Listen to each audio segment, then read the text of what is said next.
ఎవరి ధైర్యంతోనే బతుకుతా ఉన్నది. ఓవైసీలకు నిజాం మన నైజాం కేసీఆర్కు ఉత్సవించే వ్యక్తి ఎవరు? మరి రాజాసింగ్ గారిని మాట్లాడాల్సిందిగా కోరుతా ఉన్నాం.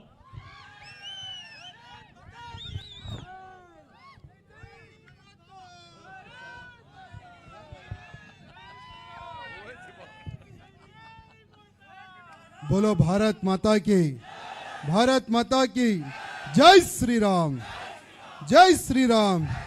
बंडी संजय जी तुम आगे बढ़ो, बंडी संजय जी तुम आगे बढ़ो। आज प्रजा संग्राम यात्रा के 27 दिन पूर्ण हो चुके हैं, यानी 27 दिन में चल रहा है। और हमारे बंडी संजय जी का पार्लियामेंट करीनगर में हम लोग आज इंटर हुए हैं। और करीनगर के इतने सारे हिंदू कार्यकर्ता जो बंडी संजय जी के स्वागत में और इनकी रैली में जो सम्मिलित हुए हैं, मैं पहले तो आप सबको हृदय से और हाथ जोड़कर प्रणाम करता हूं। और इस मंच पर उपस्थित भारतीय जनता पार्टी के अध्यक्ष श्रीमान बंडी संजय भैया और मेरे बहुत अच्छे मित्र जो अपनी बातों से टीआरएस के लोगों को ये करवाने वाले हमारे रघु भाई और हमारी बहन शोभक्का जी और हमारे एक्स एमएलए जी मृत्युंजय जी और रामकृष्णा जी डिस्ट्रिक्ट प्रेसिडेंट और मंच पर जितने भी जो भारतीय जनता पार्टी के अधिकारीगण उपस्थित है, आप सबको मेरे हृदय से प्रणाम करता हूं। हमारी बंडी संजय जी की आज्ञा है कि यहाँ पर हिंदी सुनने वाले भी बहुत है, आपको हिंदी बोलना है। आज संग्राम यात्रा जो चल रही है, जब से बंडी संजय जी ने संग्राम यात्रा प्रारंभ किया है, तब से टीआरएस वालों की नींद हराम हो चुकी है। वो लोगों को हमारे बंडी संजय जी ना ख्वाब में भी दिख रहे, सोए तो बंडी संजय, बंडी संजय, उठे तो बंडी संजय, उनके ऑफिस में बंडी संजय, यानी उतना खौफ बंडी संजय जी का आज उनके मन में बैठ चुका है। क्योंकि 7 सालों से तेलंगाना में टीआरएस की सरकार राज कर रही है। केसीआर उसका बेटा, यानी एक परिवार का राज सिर्फ तेलंगाना में चल रहा है। पिछले 7 सालों में तेलंगाना के लिए तो इन्होंने कुछ नहीं किया, लेकिन तेलंगाना की जनता का खून चूस रहे हैं टीआरएस वाले। और आज प्रजा संग्राम यात्रा निकालने का बंडी संजय जी का बस एक ही एक उद्देश्य है कि पिछले 7 सालों में जितना इन्होंने लूटा है वो जन जन तक पहुंचाना है। प्रजा संग्राम यात्रा निकालने का बंडी संजय जी का उद्देश्य, जो टीआरएस ने जो मैनिफेस्टो में जो वादे जो किए थे, आज तक वो वादे पूरे नहीं किए। वो वादे पूरे करवाने के लिए, उन पे प्रेशर लाने के लिए ये यात्रा का उद्देश्य है। आज केटीआर साहब की विधानसभा में हम लोग उपस्थित हैं और यहाँ के कार्यकर्ता अधिकारीगण कहते हैं कि जब भी केटीआर इस विधानसभा में आता है तो बीजेपी वालों को पहले अंदर करा के वो यहाँ आता है। यानी बीजेपी का एक कार्यकर्ता को देखकर उतना इनमें भय पैदा हो चुका है, तो सोचो इनकी दुकान बहुत ही जल्द बंद होने वाली है। और आने वाले समय में आप सबके आशीर्वाद से 2 साल के बाद में गरीबों की सरकार तेलंगाना में बनेगी, वो सरकार भारतीय जनता पार्टी की होगी। और आप इतनी संख्या में जो यहां पर आए हैं, इसको देखकर लगता है कि पहली दुकान केटीआर की बंद होगी और उसकी दुकान आप सब लोग बंद कराएंगे, ये हमें विश्वास है। मेरे भाइयों, आज तेलंगाना में क्या परिस्थिति चल रही है, हमने यानी तेलंगाना की जनता ने इन टीआरएस के लोगों को क्या सोचकर वोट दिया था। टीआरएस की सरकार आज तेलंगाना की जनता से कितना बड़ा विश्वासघात करे। आज इनका वादा था कि नीलू निधुलू नियामकालू, क्या हुआ? पानी कहां पर है? वो तो केसीआर के फार्म हाउस पर। पैसा कहां है बोलो तो केसीआर के फार्म हाउस पर। हाँ, जॉब कहां है बोलो तो केसीआर के घर में। यानी बाप को नौकरी, बेटे को नौकरी और बेटी को भी नौकरी, लेकिन दामाद को भी नौकरी। लेकिन तेलंगाना के नौजवानों को नौकरी कब मिलेगी, ये आज तेलंगाना की जनता, तेलंगाना के नौजवान पूछ रहे हैं। और बंडी संजय जी ना उन पर प्रेशर डाल रहे कि कहां गई नौकरियां। आज 7 साल हो चुके हैं और हर इलेक्शन में नया नया मैनिफेस्टो ये लोग निकालते हैं, झूठे वादे देते हैं, जनता में पैसा बांटते हैं। ये पैसा किसके बाप का बांटते हैं, मैं आप सबको बताना चाहूंगा। ये जो इलेक्शन में जो ये लोग पैसे बांटते हैं करोड़ों रुपए, ये हम सब का पैसा है, ये आपका पैसा है। आपके पैसों पर ये चुनाव जीतते हैं, आपके पैसे पे ये राज करते हैं और आखिर में आप लोगों को धोखा देते हैं ये टीआरएस के लोग।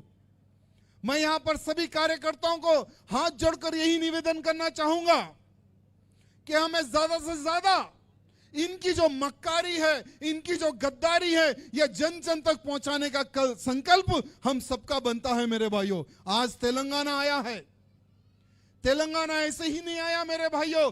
हमारे तेलंगाना के नौजवानों ने, कईयों नौजवानों ने अपने प्राणों का बलिदान दिया, तब जाकर तेलंगाना आया। पाकिट पीकर सोने से तेलंगाना नहीं आया, एक बियर का बोतल या एक क्वार्टर पीने से तेलंगाना नहीं आया। नौजवानों का खून, नौजवानों के खून के बाद में, नौजवानों के प्राणों के बलिदान के बाद में हमें तेलंगाना आया। ये उनको आज सोचने और समझने की आवश्यकता है। और आज वही नौजवानों को ये केसीआर की सरकार धोखा दे रही है। मैं मेरे सभी भाई बंधुओं को आज हाथ जोड़कर यही कहना चाहूंगा कि आज तेलंगाना की सरकार बिक चुकी है। आज तेलंगाना की सरकार लैंड माफिया के हाथ में बिक चुकी है, सैंड माफिया के हाथ में बिक चुकी है। आज ये तेलंगाना की सरकार ड्रग्स माफिया के हाथ में बिक चुकी है। आज हमारा तेलंगाना, यानी इनका एक सपना था बंगारू तेलंगाना हम लोग बनाएंगे, लेकिन बंगारू तेलंगाना तो नहीं बन सका, लेकिन मत्तूला तेलंगाना तो बन गया। मैं पूछना चाहता हूं क्या बंगारू तेलंगाना बना है, लेकिन मत्तूला तेलंगाना तो बन गया। जहां देखो वहां वाइन्स, जहां देखो वहां बार। आज तेलंगाना की सरकार को यही लैंड माफिया, यही सैंड माफिया, यही ड्रग्स माफिया और यही वाइन्स माफिया चला रहे आज तेलंगाना को। तो मैं आप सबसे हाथ जोड़कर यही निवेदन करना चाहूंगा कि आज परिवर्तन लाने की आवश्यकता है। जब तक परिवर्तन नहीं आएगा, जब तक हम संकल्प नहीं लेंगे, तब तक कुछ नहीं होगा। और यह परिवर्तन हमारे बंडी संजय जी लाएंगे, ये हमें विश्वास है। और ये संग्राम यात्रा से परिवर्तन आएगा। आज केटीआर की विधानसभा में हम उपस्थित है। रघु भाई जब तक बता रहे थे कि केस लगाना, कार्यकर्ताओं को जेल को पहुंचाना, ये टीआरएस की आदत बन चुकी है। लेकिन उन टीआरएस के गुंडों को कहना चाहूंगा, अब तुम्हारे केसों से डरने वाले हम लोग नहीं हैं, क्योंकि जितने कार्यकर्ताओं के ऊपर केसेस लगाएंगे, बंडी संजय न उतने कार्यकर्ताओं की सुरक्षा करेंगे। तन से हो, मन से हो या धन से हो, फाइनेंशियली भी, फिजिकली भी, हर वो कार्यकर्ता के पीछे आज बंडी संजय जी खड़े हुए हैं, भारतीय जनता पार्टी खड़ी हुई। ये बात याद रखो। अब तुम्हारे केसों से डरने वाला कोई कार्यकर्ता नहीं है। आज तुम कहां पर हो, आज तुम्हारी विधानसभा की क्या परिस्थिति है, मैं पूछना चाहूंगा केटीआर को। एक मुख्यमंत्री का बेटा, यानी वो आज बड़ा निजाम बन चुका है मुख्यमंत्री, और ये छोटा निजाम बन चुका है केटीआर। और आज सिर्फ ट्विटर पे ही ये केटीआर खाता है, ट्विटर पे ही सोता है, यानी सिर्फ सोशल मीडिया का मिनिस्टर बन चुका है केटीआर। सोशल मीडिया में ही कार्य करता है केटीआर, लेकिन फिजिकली देखे तो जीरो। बोलते देखो, हमारे अगर 4 बेटे हैं तो एक बेटा मुद्दू, गुड्डू बोलते ना, मुद्दू है, मुद्दू है, वैसा है मुद्दूरा भाई बोलते ना, ये वो बेटा निकला केटीआर। ना कोई काम का है, ना कोई काज का है, खाता है और ट्विटर में सोता है, ये वो केटीआर। और इनका और कांग्रेस का एक तमाशा चल रहा है मीडिया में, ड्रग्स का, यानी व्हाइट चैलेंज। ड्रग्स के ऊपर ये लोग चैलेंज कर ले रहे, यानी जनता को गुमराह कर रहे, जनता का माइंड डिवाइड कर रहे कि तू आ जा वहां कसम खाएंगे, तू आ जा कसम खाएंगे। अरे भाई तुम दोनों आ जाओ, हम लोग तुम दोनों का चेकअप करवा देंगे। कि कौन लेता है कौन नहीं लेता वो सामने आ जाएगा। आज तेलंगाना को बर्बाद करने वाली है कांग्रेस और तेलंगाना का खून चूसने वाली है टीआरएस। मैं आप सभी कार्यकर्ताओं को हृदय से धन्यवाद प्रकट करूंगा जो पिछले 27 दिन से बंडी संजय जी अन्ना के साथ में कदम से कदम मिलाकर आप आगे बढ़ रहे हैं। और बहुत सारे बंडी संजय अन्ना जी को पिटिशंस दिए सभी लोगों ने अपने अपने प्रॉब्लम्स। और कल से विधानसभा स्टार्ट हो रही है, कल से विधानसभा स्टार्ट हो रही है। और मैं रघु भाई जितना हो सके उतना तेलंगाना की आवाज यानी जनता की आवाज को हम लोग विधानसभा में उठाएंगे हर वो प्रकार की। लेकिन केसीआर में दम नहीं है क्योंकि उसको पता है अगर हम इनको 5 मिनट भी अगर माइक दे दे तो हमारे कपड़े उतार देंगे ये दोनों बीजेपी वाले। इसलिए वो हमको माइक नहीं देता है। माइक दिए भी तो अय्या ఒక్క నిమిషం అయ్యా 2 నిమిషం, మీరు ఒక్క ఎమ్మెల్యే ఉంటే 1 నిమిషం ఇస్తాం, 2 ఎమ్మెల్యే ఉంటే 2 నిమిషాలు ఇస్తాం, మాది ఒక రూల్ ఉందంట। అంటే మా చిన్న బామర్ది వాళ్ళు మాట్లాడితే ఫుల్ సమయం ఇస్తారు, మళ్ళా వాళ్ళు బావలు కదా మేమిద్దరం, మళ్ళా మాకు టైం ఇయ్యరా మీరు? అరే మాకు కూడా ఒక 5 నిమిషాలు టైం ఇచ్చి చూడండి అసెంబ్లీలో, బట్టలిప్పి కొడతాం బట్టలిప్పి। ఈ మాట యాడ్ పెట్టుకోండి। చాలా చాలా ధన్యవాదం। జై సియారాం।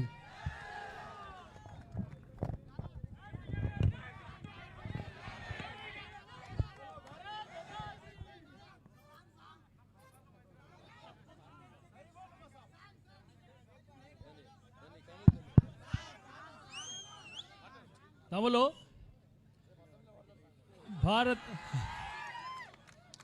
భారతీయ జనతా పార్టీ రథసారథి